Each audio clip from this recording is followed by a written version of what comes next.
안녕하세요. 비전 토크 부르신 곳에서 최신혜입니다.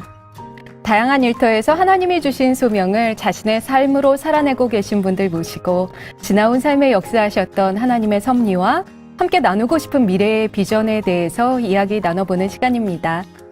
오늘 모실 초대 손님은 동네 친구같이 편안하고 고향 선배처럼 푸근한 목회자신데요. 백근철 목사님 모시겠습니다. 어서 오세요, 목사님. 네, 안녕하세요. 예, 방금 목사님을 소개하면서 동네 친구 같은 분이라고 표현했는데 마음에 드시나요, 표현이? 네, 제가 참 좋아하는 말입니다. 아, 다행이네요. 네.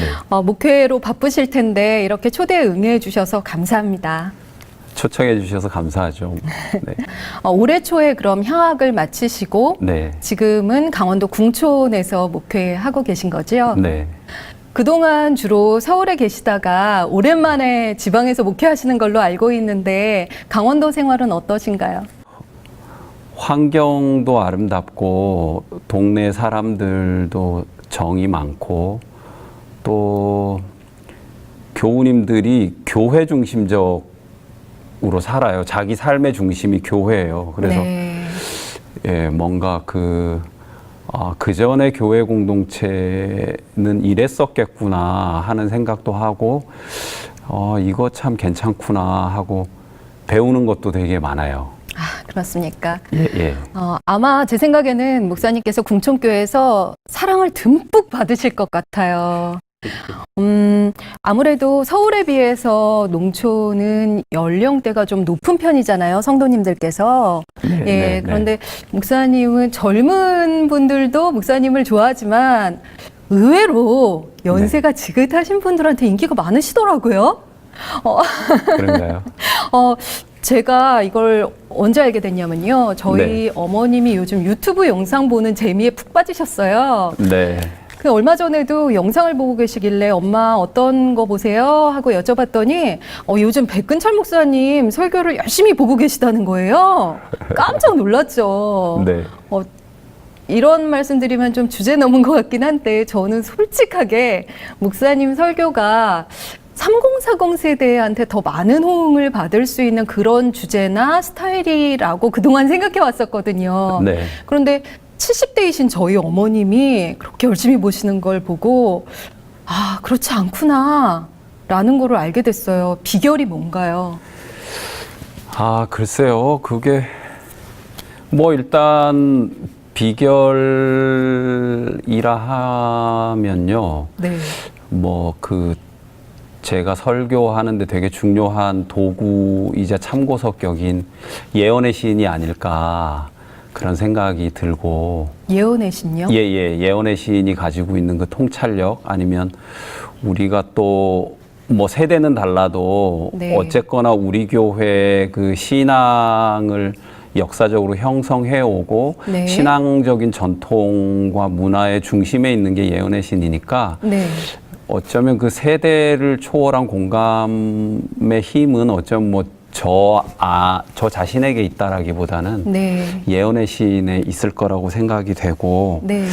그 다음으로 굳이 꼽자면은 네. 저의 짧은 그 사회 경험하고, 네. 좀 가능하면 독서를 다양하게 네.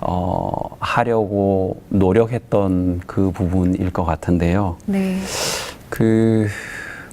사실 저를 체크하고 연결시키는 분들도 많지만 저한테는 선생님이 되게 많았어요. 선생님요? 예. 이제 제가 목사일 때는 네. 교사로서의 자의식이 되게 컸기 때문에 예.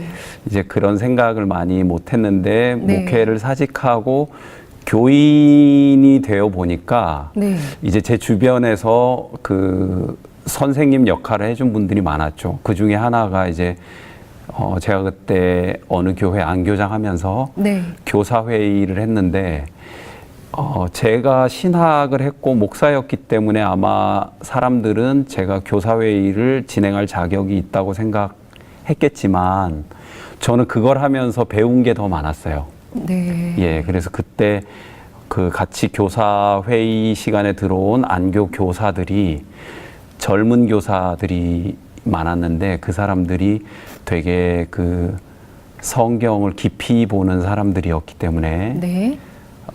신학을 하지 않았음에도 불구하고 제가 그 성경을 더 깊이 볼 수 있는 네. 그런 계기가 됐고요. 네. 또 하나는 노 집사님들, 어르신들 네, 네. 교과반을 네. 했는데 그게 되게 재밌는 게 뭐냐면은 진짜 재밌죠. 예. 그분들이 정말 신기했는데 네네. 뭐 그때만 해도 제가 이제 30 중반이니까 아무래도 네. 제 주변엔 젊은 사람들밖에 없었을 거 아니에요. 네. 근데 교과하면 일단 주섬주섬 하면서 가방에서 이렇게 사탕 하나 꺼내서 이렇게 막 돌리고 너무 좋아요. 그게 저는 일단 너무 재밌었고 네. 이제 시작하면 한 열 몇 분 되는 분들이 막 서너 그룹으로 뭐 질문을 던지면 막 자기네들끼리 그 어르신들끼리 이제 네. 지방 방송 하는 것도 너무 재밌었고요. 네. 예. 근데 그런 이야기 뭐 그런 그 재미난 광경뿐만이 아니고 네. 어떤 질문을 던졌을 때 그냥 아무렇지 않게 하시는 말씀들이 네. 저는 사실 되게 놀랍게 들렸어요. 그래서 그때 한번 사석에서 제가 사모님께 그런 말씀을 드린 적이 있더니 사모님이 뭐 저한테 그 할머니들은 다 철학자라고 얘기하신 게 저는 되게 좀 기억에 남는 말이었습니다. 제가 그렇게 멋진 말을 했군요. 네, 네, 되게 하긴- 멋있는 말이었어요.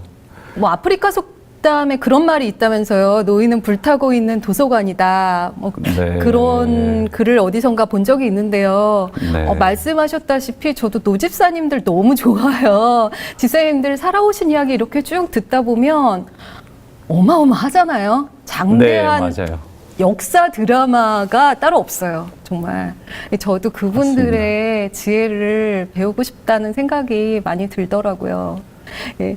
그런데 아까 목사님께서 그렇게 네. 노소를 불문하고 또 신자, 네. 비신자를 불문하고 그렇게 유연한 소통을 하실 수 있는 능력이 독서와 더불어서 사회 경험에서 조금 얻어진 것 같다라고 말씀을 하셨어요. 네.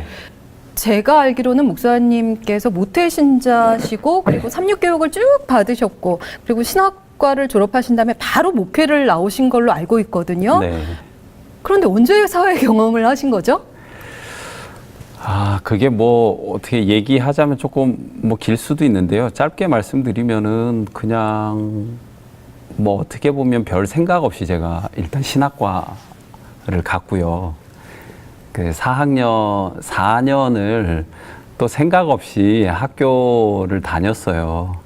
근데 이제 그 사람들은 그 하나님은 중심을 보시지만 사람들이 이제 드러나는 것만 보잖아요. 그러니까 이제 제가 뭐 조금 사람 좋아하고 아마 사교적이고 이러니까 목회도 뭐 어느 정도는 해낼 거라고 생각을 하셨나 봐요. 그래서 이제 그런 말에 저도 속아서 이제 그냥 아무 생각 없이 정말 깊은 고민을 했어야 함에도 불구하고 네.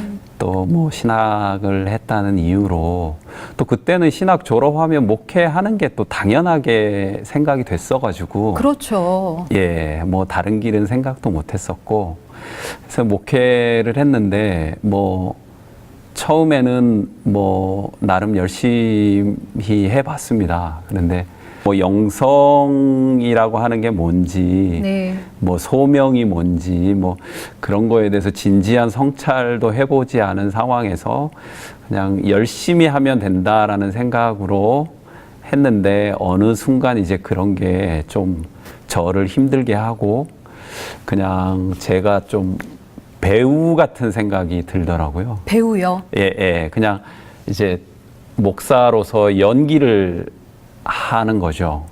예. 뭐 그러다 보니까 뭐 그런 게 어느 순간 좀 견디기가 되게 어렵더라고요. 그래서 뭐 사람들한테 겉으로는 뭐 유학을 가겠다, 뭐 교육학을 해보겠다라고 그 뭐 허세도 부려봤지만은 사실 제 내면적인 문제가 더 커서 이제 사직을 하게 된 거죠. 괴로우셨군요. 예, 뭐 좀 쉽지 않았습니다. 그러면 네. 그런 고민 끝에 이제 그만해야 하게 되겠다 결정하시고 네. 그 이후에는 그럼 어떤 일을 하신 건가요? 이제 뭐 대책 없이 그만둔 면이 크죠. 그러다 보니까 이제 뭐 제가 어떤 계획대로 쭉 진행이 된 게 아니니까 제 삶이 네. 제 친구가 뭐 그러면 어떻게 유학하기 전에 뭐 너 집사람은 이제 뭐 시험도 보고 제 아내가 간호사 이제 면허가 있으니까요. 네. 그래서 뭐 영어 공부도 하고 뭐 면허 준비할 동안 너는 네. 돈을 좀 벌어 보는 게 어떻겠냐. 그래서 이제 영어 학원을 하게 됐죠. 영어학원을요. 예. 그래서 그걸 하다가 뭐 망하는 것도 또 일순간이고 뭐 그러다가 뭐 또 이제 그 보험 영업도 하게 되고 네. 이제 먹고 살아야 되니까 네.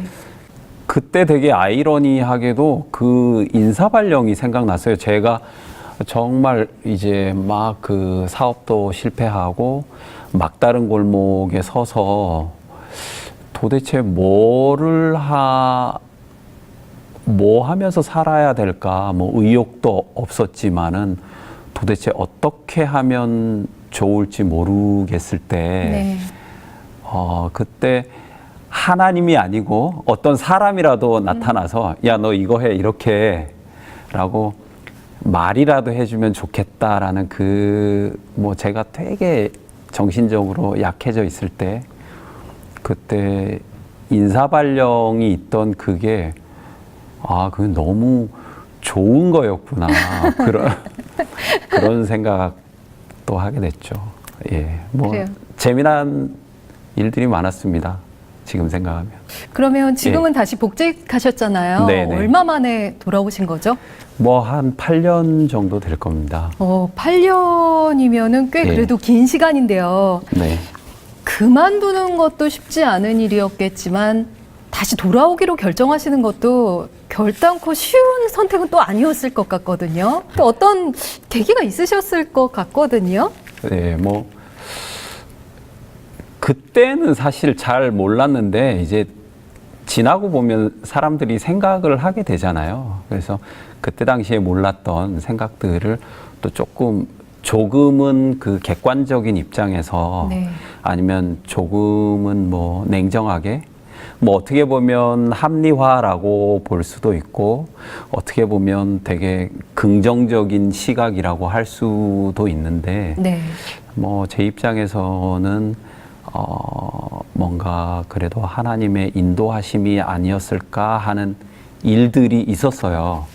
그 중에 하나가 뭐였냐 하면 제가 이제 사업 망하고 보험회사 이제 보험 영업 일을 했다고 말씀드렸는데 네.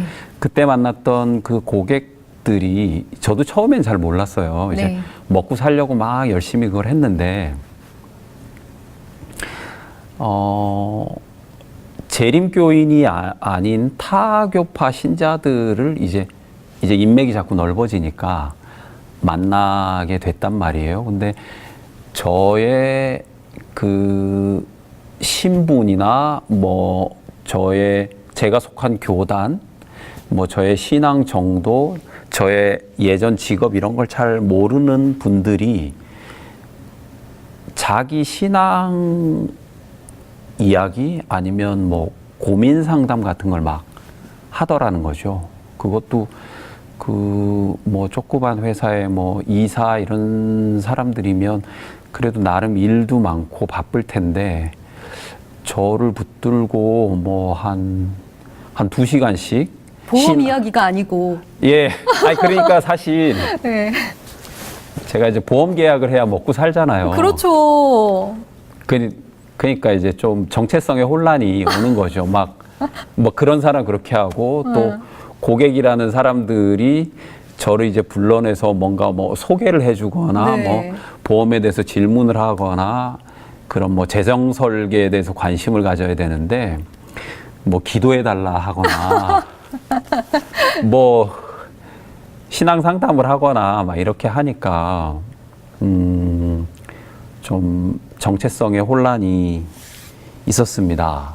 그렇게 이제 고민하던 차에 그 당시 하남교회 담임하던 박상익 목사님이 파트타임으로 평신도 목사로 한번 일해보지 않겠냐 해서 그때 이제 그런 제도가 별로 없을 때인데 그렇죠. 예, 하남교회에서 직원에서 이제 그런 결의를 하시고 네. 뭐 되었거나 뭐 제가 합해서 인정하는 평신도 목사는 아니지만 이제 그 교회 공동체 안에서 이제 인정하는 어떤 주중에는 제가 이제 제 일을 하고 안식일에는 이제 파트타임 목사로 일할 수 있는 특권을 갖게 됐고 이제 그런 과정을 거치면서 목회로 다시 돌아가야 되겠다. 그렇게 이제 진지하게 결심을 하게 됐습니다. 그러셨군요. 목회자로서는 정말 흔치 않은 경험을 하신 것 같은데요. 그 8년이라는 기간 동안 네. 목사님께서 무엇을 얻으셨는지도 궁금하고요. 또 네. 혹시 그 결정에 대해서 후회하시는 부분은 없는지 여쭤봐도 될까요? 득과 실이 있죠. 제 입장에서는. 근데 어떻게 보면 목회자 입장에선 얻은 게 더 크지 않나.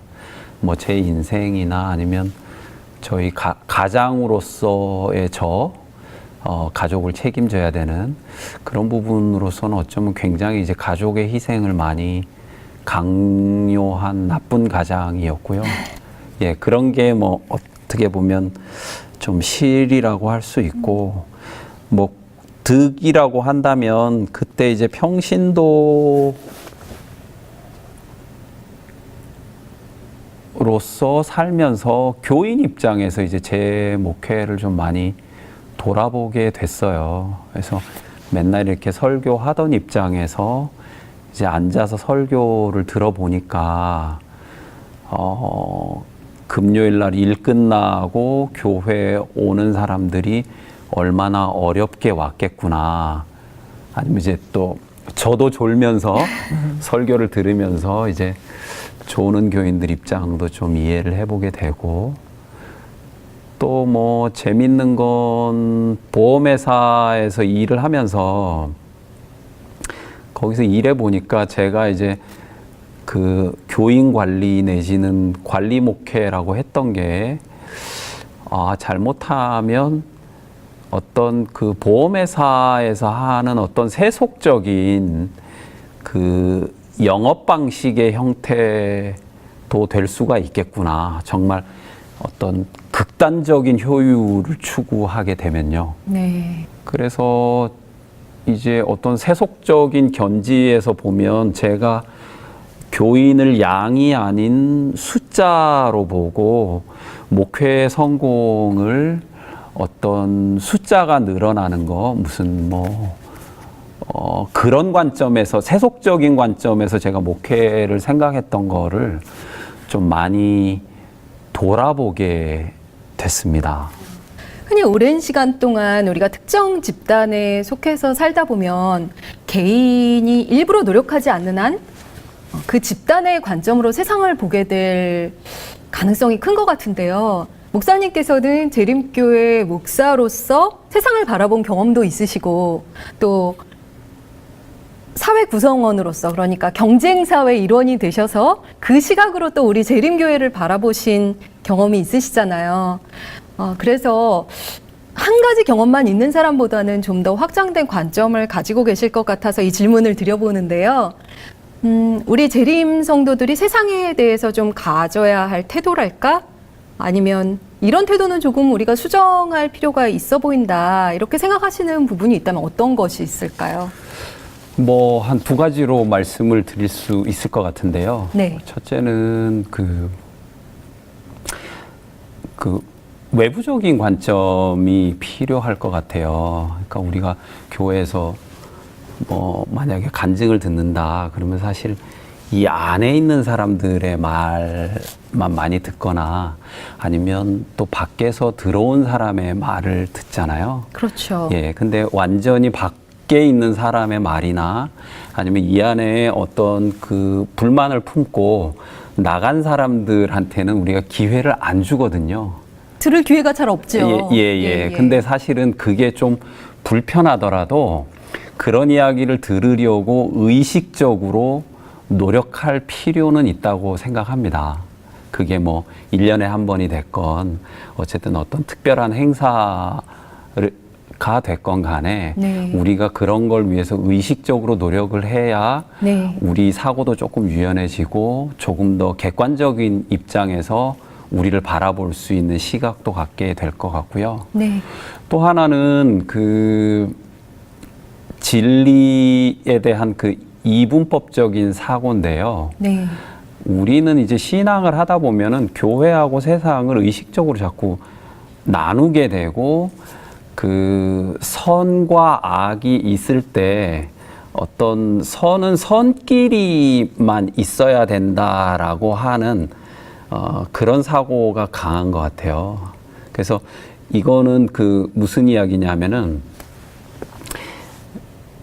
보통 이제 선이 악을 이기고 빛이 어둠을 이길 수 있다고 생각하잖아요. 근데 제가 사람들의 대화를 가만히 들어보고 행동하는 걸 보면 선은 악을 너무 두려워하거나 네. 아니면 빛은 어두움을 두려워하는 것 같은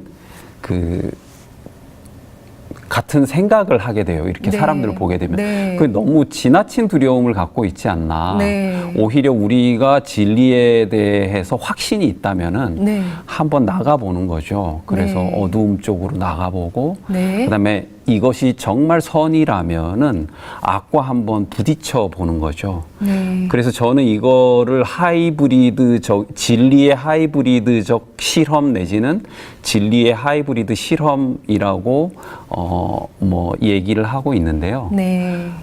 그런 시도가 우리는 정말 좀 필요할 것 같아요. 네. 그래서 그게 사실은 신학적으로도 되게 의미 있는 말인 게 뭐냐면은 그 성육신이라고 하는 이 신학 용어가 네. 사실은 이제 거룩한 성신이 인간의 육신을 입은 거잖아요. 성육신이라는 신학 자체가. 네. 그렇기 때문에 선도 그렇고 빛도 그렇고 한번 이렇게 섞여 봐야 된다라고 하는 거죠. 네. 예. 근데 이게 사실은 되게 중요한 게 뭐냐면은 우리가 그 교회와 세상, 그 다음에 빛과 어둠, 이런 그 도식 자체가 네. 어디서 왔는지 아세요? 이렇게 이분법적으로 사고하는 것이요? 헬라적인 사고인가요? 예, 맞아요. 그게, 사원이 정말 잘 아시네요. 우리는 사실 뭐 헬라 철학이라든지 헬라적인 사고를 굉장히 배관시하잖아요. 정말 그거는 모두가 다 어떤 척결해야 될 그 안 좋은 것이라고 생각하는데 사실 교회와 세상을 분리하는 그런 이분법적인 시각 자체가 그거는 성서적인 시각은 아니고 헬라에서 온 사고 습관인 거거든요. 네. 그래서 우리가 그거를 좀 생각을 해볼 필요가 있고 그런 데서 좀 벗어날 필요가 있어요. 그래서 제가 그 사회생활을 할 때 뭐 세금도 내고 안식일에 교회도 잘 가고 신앙인으로서 뭐 어떻게 결격 사유가 있는 건 아니었는데 그렇죠.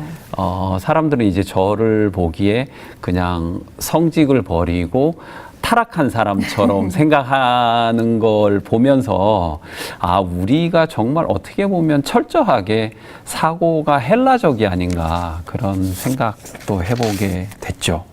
저는 사실 우리가 선교할 때 그 빛과 소금 네네. 정말 많이 말하잖아요. 그렇죠. 근데 이제 뭐 빛과 소금의 정체성의 측면에서도 그렇고 네네. 효용성의 측면에서도 사실 빛은 빛끼리 뭉쳐 있으면 안 되는 거잖아요. 그렇죠. 소금도 소금자루에만 있어서는 안 되는 거고 네. 뭔가 뭐 김치가 되든 뭐가 되건 네. 간에 네. 재료 속에 들어가 있어야 되고 소금 맛이 나면 안 되고 사실은 소금이 들어가면 재료 맛이 그 살아나는 제가 뭐 요리에 대해서는 잘 몰라가지고요. 그래야 된다고 생각하고 있습니다. 그래서 네. 사실은 그 소금의 형태를 완전히 버리고 그 상대방이 갖고 있는 그런 어떤 본 형질이 잘 드러나게 해주는 거거든요. 네. 그래서 빛도 알고 보면 우리가 이제 평상시에 빛에 대해서 사물을 보고 빛의 존재를 깨닫는 거지 빛을 빛으로 인식하는 경우는 대낮에 정말 드문 경우입니다. 네. 그리고 사람들은 사실 빛을 똑바로 보려 하지도 않고요. 네, 네. 그렇죠. 목사님 말씀을 들으니까 아까 네. 그 우리가 흔히 드는 예가 소금이 배추에 들어가서 김치로 재탄생하는 과정, 네. 그걸 우리가 그 예를 잘 드는데 그것이 바로 아까 언급하셨던 진리의 하이브리드 실험의 예인 건가요? 그게? 네, 사실은 그 뭐 이런 거에 대해서 책을 쓴 사람도 있는데요. 안티프레질이라는 책도 있는데 그 사람이 주장하는 게 그런 겁니다. 어떤 그 면역력을 생명체의 면역력을 강화하는 형태여야지 네. 사람들은 무언가를 보호하고 무균 상태로 만들어주는 거를 그 존재를 위하는 것이라고 생각을 한다는 거죠. 근데 오히려 그렇게 보호만 하면 그 생명체가 면역력이 약화된 아주 약한 존재가 돼버린다는 거죠. 그래서 궁극적으로는 그 생명체가 정말 강화되고 성숙할 수 있는 방안이 뭔가, 예, 그거는 뭐냐 하면 사실 어떤 그 온실 속에 있는 그 모판 속의 모종이 이제 밭으로 나와가지고 심겨지면은 이제 비바람도 치고 뜨거운 햇빛도 받고 하는 과정에서 이제 열매도 맺고 그 다음에 식물로서 제대로 된 그 기능을 하게 된다는 그런 논리죠. 많은 부분이 공감이 되고요. 네. 우리가 어린 시절부터 예. 교회 밖은 위험해 이런 예. 경고를 워낙 많이 듣고 자라잖아요. 네네. 그러다 보니까 하나님은 가나안으로 들어가라라고 명령을 하시는데 예. 두려워서 발이 떨어지지를 않는 거예요. 근데 또 네. 선교는 하라고 하니까 선교는 해야 되겠고 그러다 보니까 그 성 안으로 들어가지는 못하겠고 그 성문 100m 밖에서 네. 나의 모국어로 막 복음을 외치는 거예요. 그래봤자 그 가나안 성 안에 있는 주민들의 마음에는 그 복음이 가닿지를 않는 거죠. 제가 네. 그런 경험을 하는 당사자라서 그걸 참 뭐가 문제일까 그런 고민을 많이 했었거든요. 근데 지금 목사님 말씀을 들으니까 어디에서 그 문제가 좀 시작됐는지 알 것 같습니다. 네. 이 정체성과 소명에 대한 이야기를 나누다 보니까요. 사실 질문 드리고 싶은 주제가 더 많이 떠올라요. 그리고 네. 지금 듣고 싶은 이야기가 많이 남아있는데 제가 마음이 지금 이 질문들을 다 하지 못하고 목사님을 보내드리게 될까봐 조바심이 나는데요. 네. 오늘은 이쯤에서 일단 마무리를 하고요. 네. 다음 시간이 빨리 와서 이야기를 이어가 봤으면 좋겠습니다. 오늘 많은 이야기 들려주셔서 목사님 감사합니다. 다음 시간에 다시 청해서 듣도록 하겠습니다. 네, 감사합니다. 네, 오늘 비전 토크 초대 손님으로 백근철 목사님 모시고 이야기 나눠봤는데요. 즐거운 시간 되셨나요? 다음 시간에는 열성적인 독서가로서의 이야기와 목회 현장에서 시도했던 다양한 경험들, 그리고 그 가운데서 새롭게 품게 된 미래의 소망에 대한 이야기 이어가 보도록 하겠습니다. 다음 시간도 기대해 주시고요. 저희는 여기서 인사드리도록 하겠습니다. 평안한 하루 보내세요. 고맙습니다.